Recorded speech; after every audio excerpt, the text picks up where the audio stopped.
Have you ever struggled to forgive someone? This powerful story will show you the transformative power of forgiveness, and you'll learn some new English words along the way. Hello, everyone. My name is Sarah, and today I want to share a part of my life that changed me forever. This is not just a story. It is something I lived. It is a memory, a lesson, and a journey. It is about pain, love, and something very difficult for many people: forgiveness. As you listen, I hope you'll not only learn some new English words, but also feel something deep in your heart. Because this story is real. And real stories can teach us more than books ever can. It was a cold, quiet December evening when I returned to the village I had left 10 years ago. Everything looked the same, but everything also felt different. The small streets were still there. The narrow road still curved the same way. The old tree near the corner still stood tall, but its branches were bare and thin, like arms reaching for something lost. Snowflakes fell slowly from the gray sky, covering the roofs and the road like a soft white blanket. I stood at the same place where I had once stood as a teenager.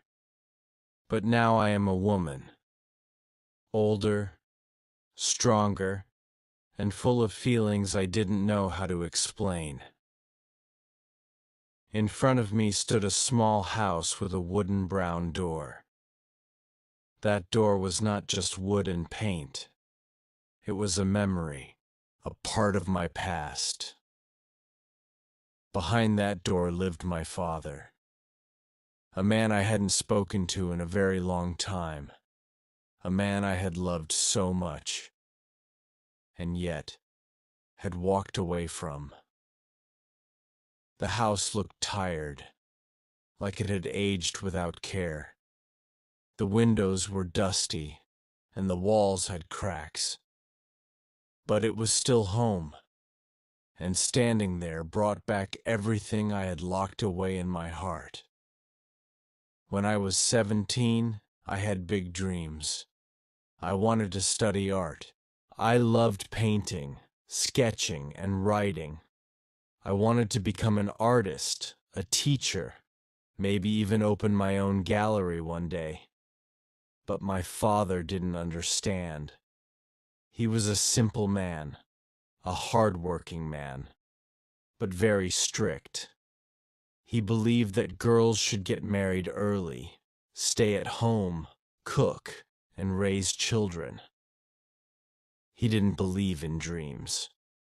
Not for girls like me. Every time I picked up a pencil to draw, he would shout, "You're wasting your time. This is nonsense." And every time I talked about college, he said, "No, you will stay here, like your mother, like your grandmother." We fought almost every day. I cried at night. I painted in secret. I read books under my blanket with a flashlight. My mother never spoke much. She looked tired, like life had taken all her words away. She loved me, I know she did. But she never stood up to my father. She was afraid of him. We all were. Then came the night I will never forget. I had just received a scholarship letter from a university in the city. I was overjoyed. I ran home, holding the paper like a treasure. I showed it to my father, expecting maybe a small smile or a kind word. But instead, he tore the paper and threw it in the fire. He looked at me with angry eyes and shouted, "You are not going anywhere! That's final!" I felt something break inside me that night. A piece of my heart turned cold. I packed a small bag with my clothes, my sketchbook, and the little money I had saved.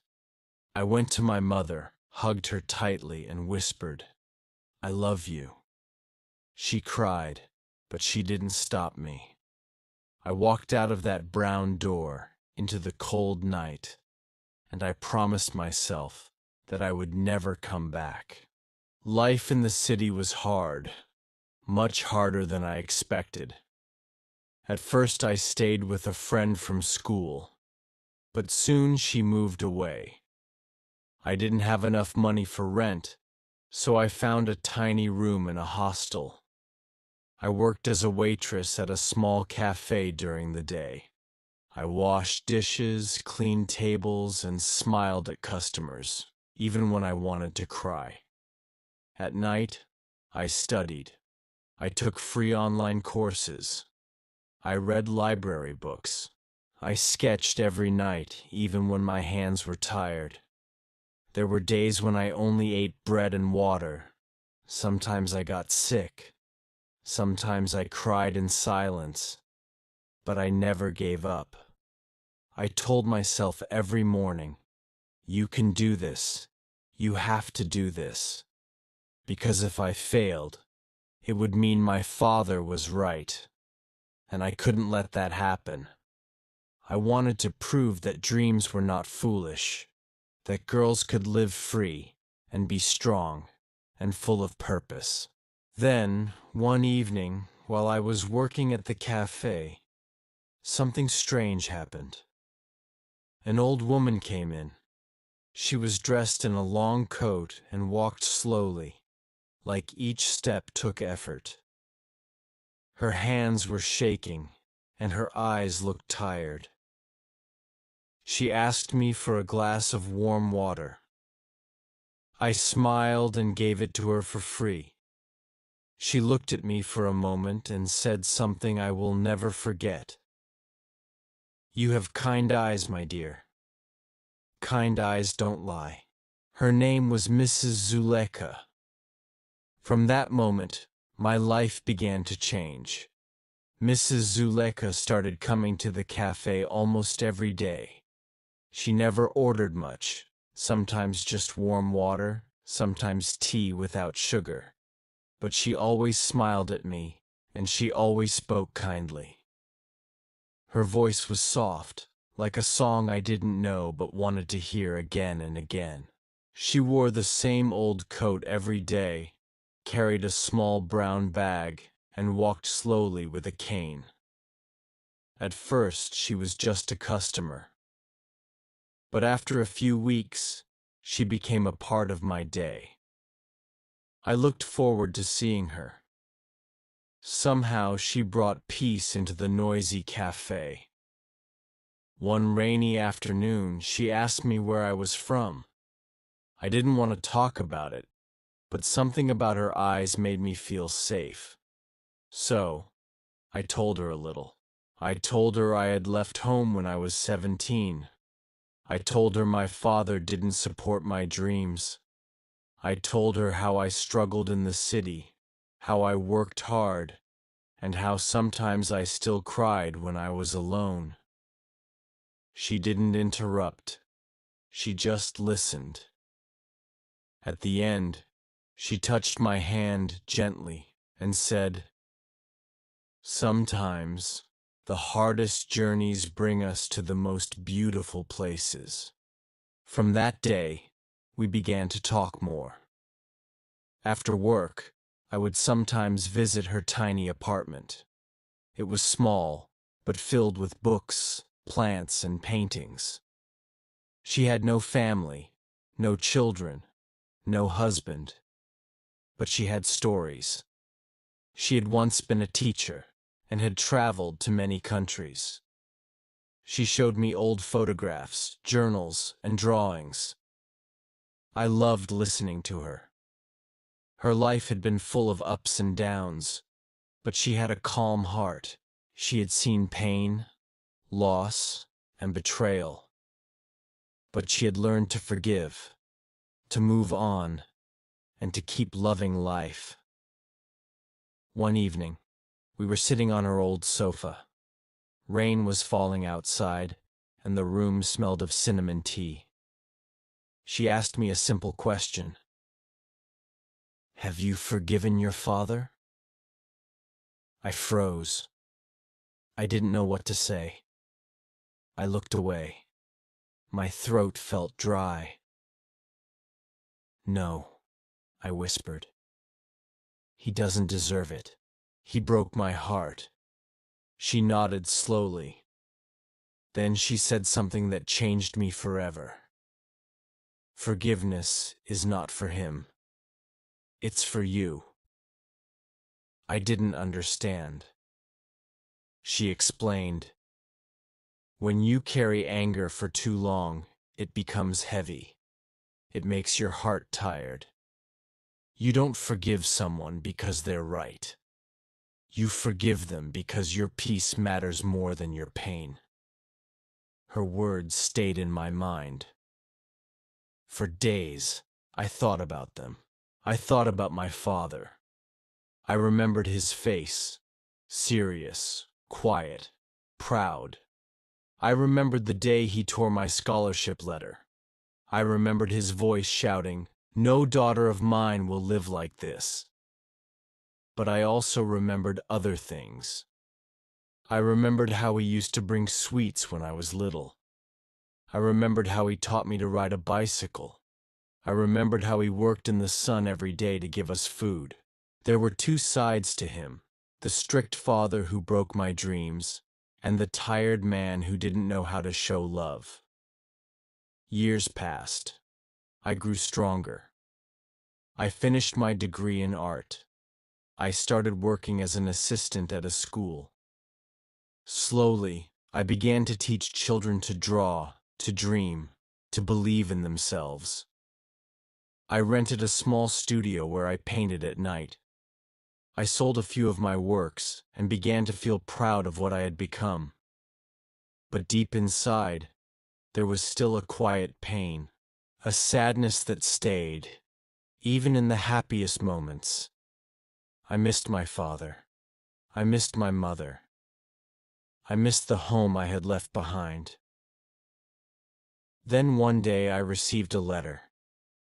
It came from my younger brother. We hadn't talked much since I left, but I recognized his handwriting. My hands shook as I opened the envelope. The letter was short. Just a few lines. "Sarah, Father is not well. He's very sick. He talks about you. He misses you. He wants to see you. Please come home."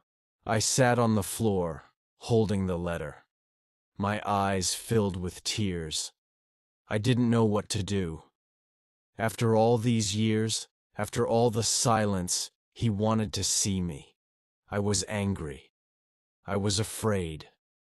What if he hadn't changed? What if he still hated my choices? What if I couldn't forgive him?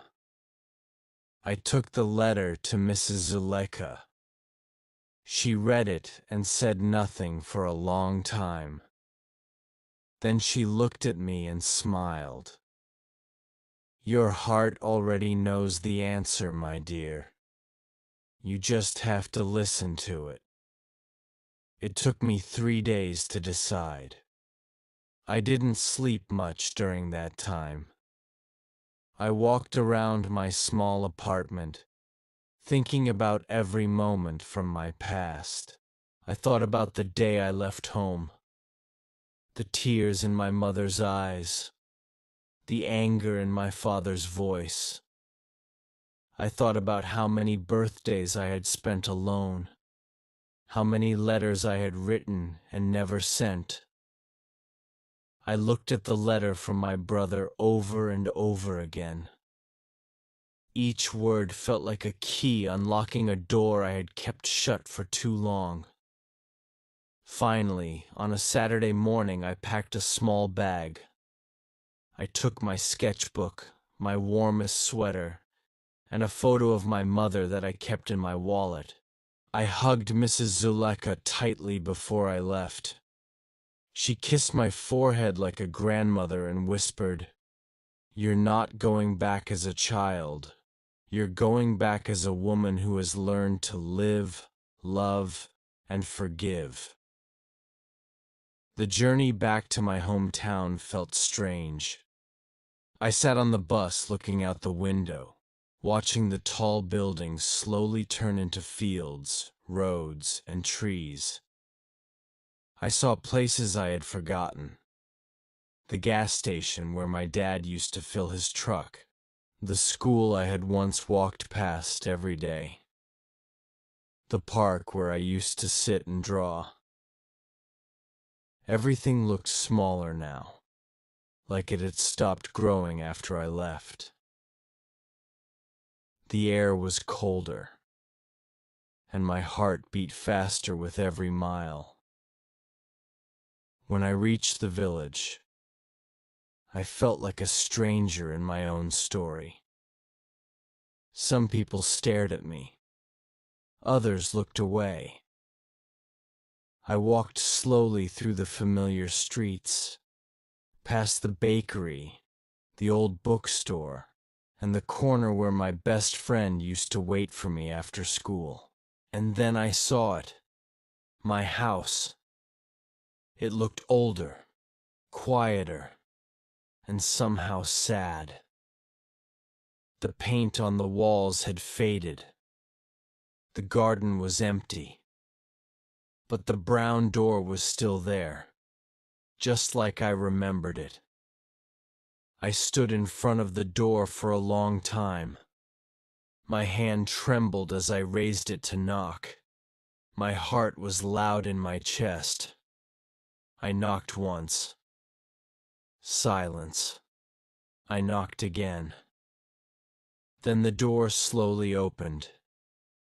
It was my younger brother, Daniel. He looked surprised at first, then smiled. "Sarah," he whispered, like he couldn't believe I was really there.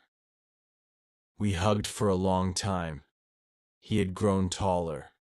His voice was deeper, but his eyes were still the same, warm and full of kindness. He took my bag and said, "He's in his room. He's awake, but weak. He hasn't walked much in days." I followed him down the hallway. Every step felt heavy. The house smelled the same, like old wood and something warm. I saw the picture of our mother on the wall, her smile frozen in time. Then Daniel stopped in front of the door to my father's room. He looked at me and said softly, "He's waiting." I opened the door slowly. The room was dim. A small lamp glowed on the table. My father lay on the bed, thinner than I remembered. His hair had turned white, and his hands looked fragile. But when he saw me, his eyes lit up. "Sarah," he said. His voice cracked like dry paper. "Is it really you?" I stepped closer, my eyes full of tears. I didn't know what to say. For a long time we just looked at each other. No words. Just silence filled with years of pain. Then he spoke again. "I was wrong." He took a deep breath. "I didn't understand your dreams. I thought I was protecting you. But I see now. I hurt you." I sat beside him, tears rolling down my cheeks. He reached for my hand. His hand was cold and weak, but the moment I held it, something inside me melted. "I never stopped thinking about you," he said. "Not a day went by. I'm sorry, Sarah. I'm truly sorry." I couldn't speak. My heart was full. All the anger, all the pain, all the years we had lost. Suddenly, none of it mattered. "I forgive you," I whispered. He cried. I cried. And in that moment, something beautiful happened. The wall between us disappeared. For the first time in 10 years, I felt peace. After that first conversation, everything started to feel different. The silence that had once filled the house began to fade. It was replaced by quiet moments of understanding, soft smiles, and old memories. I stayed in my childhood room, the same room where I had once dreamed of becoming an artist. It still had the faded wallpaper, the bookshelf I had built myself, and a corner where the paint on the wall had peeled off. Nothing had really changed, but at the same time, everything had. Each morning I would sit beside my father's bed. He could no longer walk, and his voice was often weak, but his eyes were full of life. We talked for hours. He told me about his childhood, his dreams, and how hard it had been to raise 2 children alone after my mother died. I didn't know how lonely he had become. I had always seen him as strong and strict, but now I saw something else. A man who was scared, confused, and full of guilt. He told me he had read every article I had published online, had followed my journey quietly, and had kept one of my old paintings hidden in his drawer.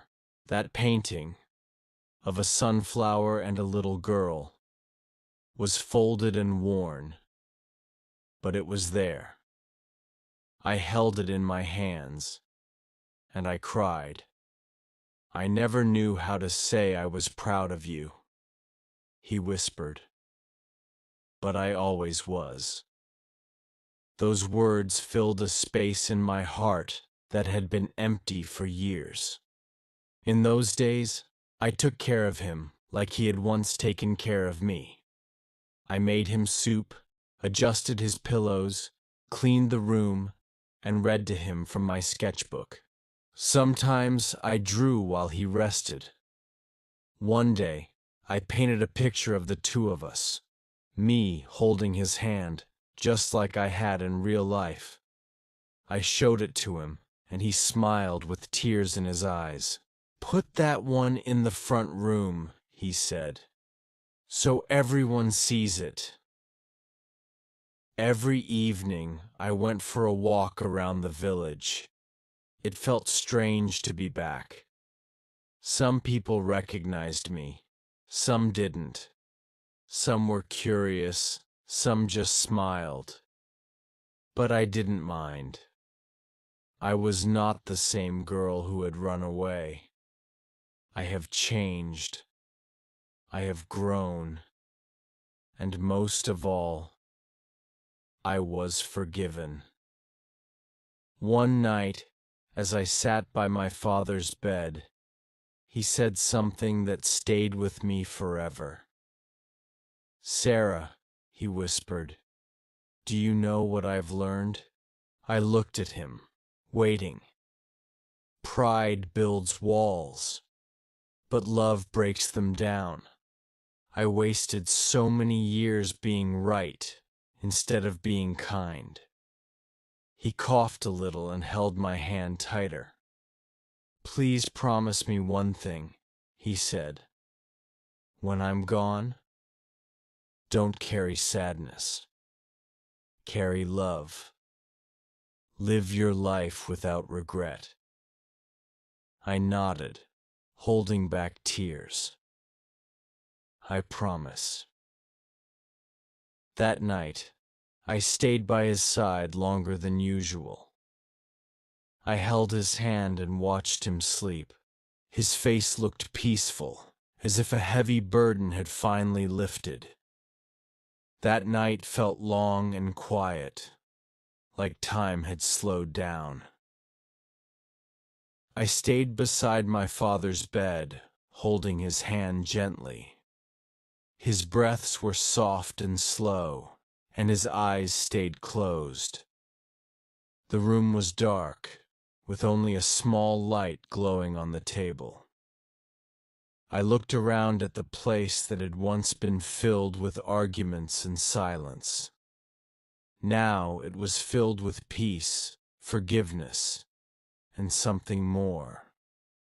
Love. Around midnight, I felt his fingers move slightly in mine. He opened his eyes just a little and looked at me. I leaned in close. He smiled, just a small, weak smile, and whispered, "Thank you for coming home." Those were his last words. He took his final breath moments later. Quiet, gentle, like the wind passing through trees in autumn. I sat there for a long time, even after his hand became still. I didn't cry at first. I just sat there, holding his hand, feeling everything and nothing at the same time. His face looked calm, like he had been waiting for this, for my forgiveness, so he could finally rest. The next morning, the village came together. People brought food, flowers, and old memories. I heard stories about my father I had never known. Stories of how he helped neighbors, how he worked day and night, how he once fixed a stranger's car in the snow without asking for anything. Yes, he had been strict with me, but he was also a man who carried burdens no one saw. I stood near his grave and spoke from my heart. I used to think forgiveness was a sign of weakness, I said. But now I know it's the strongest thing a person can do. My father and I lost many years because of pride, silence, and pain. But in the end, we found something more important. We found each other. We found peace. After the funeral, I stayed in the village for a few more days. I cleaned the house, gave away some old clothes, and packed a few things to take back with me. One of those things was the old painting of the sunflower and the little girl. I also took the sketch I had drawn of us holding hands, the one my father asked me to hang in the front room. I framed it and brought it home. When I returned to the city, something inside me had changed. I felt lighter. I felt whole. I started painting again, not just for money, but for healing. My art became deeper, filled with meaning. People started to notice. My work was featured in a gallery. I gave a talk on forgiveness and healing through art. And every time I stood in front of a crowd, I told them this story. I told them about my father, about our fight, our silence, our reunion, and our love. Forgiveness didn't erase the past. It didn't change the hard years, but it changed my heart. It gave me back my family, even if only for a little while. It gave me the courage to live with peace instead of anger. It taught me that letting go is not forgetting. Letting go is choosing freedom over pain. If you're listening to this story, and there is someone in your life you haven't forgiven, maybe a parent, a friend, a brother, or even yourself, please take a deep breath. It's not easy, but it's worth it. Sometimes we wait too long. We think we have time, but hearts grow heavy when they carry too much pain. Today, I live with a heart that is soft, not bitter. I teach children how to paint and how to express their feelings through colors and shapes. And sometimes, when I stand in front of a blank canvas, I see my father's face. Not the angry one from my childhood, but the peaceful one from the end. The one who held my hand said, "Thank you for coming home." Forgiveness is not just a word. It is a journey, a gift, a healing. Sometimes we carry pain in our hearts for years. We tell ourselves, "I can never forgive that person," or "they don't deserve my forgiveness." And maybe they don't. Maybe they hurt us deeply. Maybe they left when we needed them the most. Maybe they said words that broke us. But here's the truth. Forgiveness is not about them. Forgiveness is about you. When you forgive, you are not saying, "What they did was okay." You are saying, "I will no longer allow their actions to control my peace." You are choosing to be free. Anger, hate, and regret are heavy. They fill your heart with sadness. They make it hard to smile, to sleep, and to dream. But when you forgive, even if it takes time, you open the door to healing. You let light come in. You make space for new joy, new love, and a new beginning. Forgiveness doesn't mean forgetting. It means remembering with strength instead of pain. It means taking control of your story. It means saying, "Yes, that hurt me, but it will not define me."